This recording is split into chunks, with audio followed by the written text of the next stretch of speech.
बंगाल और अब के नॉर्थ ईस्ट, तब के बांग्लादेश और दक्षिण के तमाम इलाकों में पाल राजाओं का शासन हुआ करता था, और दक्षिण में यानी दक्कन इलाके में राष्ट्रकुल राजाओं का शासन था। यह कुल 3 राजाओं का शासन भारत की इस भूमि पर एक बड़े हिस्से पर हुआ करता था। तब बाउंड्री नहीं बनी थी, लेकिन इनका त्रिकोण था कन्नौज। कन्नौज जिसके कब्जे में होता था, दरअसल इस पूरे इलाके में हुकूमत उसकी चलती थी, और कन्नौज पर 300 साल तक गुर्जर प्रतिहार वंशजों ने शासन किया, जिसमें सबसे लंबी अवधि तक सम्राट मिहिर भोज ने शासन किया। यह है इतिहास।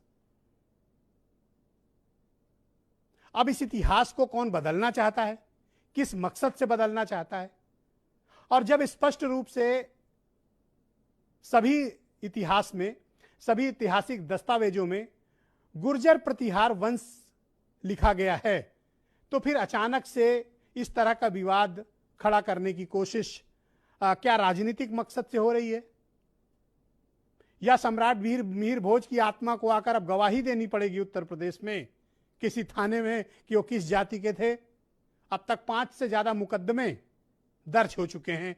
कोई गुर्जर नाम लिखता है उनकी शिलापट पे, और कोई उस पर कालिख मल देता है, और ये झगड़ा बढ़ता ही जा रहा है।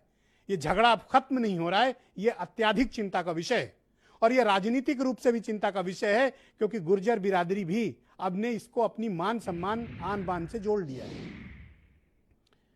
गुर्जर समाज एक बहुत ही स्वाभिमानी समाज है। यह समाज जब किसी के साथ वायदा करता है तो अपनी खून की कीमत पर, अपनी जान की कीमत पर उस वायदे को निभाता है। गुर्जरों का यह इतिहास है। गुर्जर बिरादरी उत्तर प्रदेश के भीतर अपने सम्मान और स्वाभिमान, अपने आत्मसम्मान और अपने गौरवशाली परंपरा का निर्वहन आज भी करती है। यह उनका इतिहास है, और बड़ा ही समृद्ध, बहुत ही शक्तिशाली इतिहास है इनका।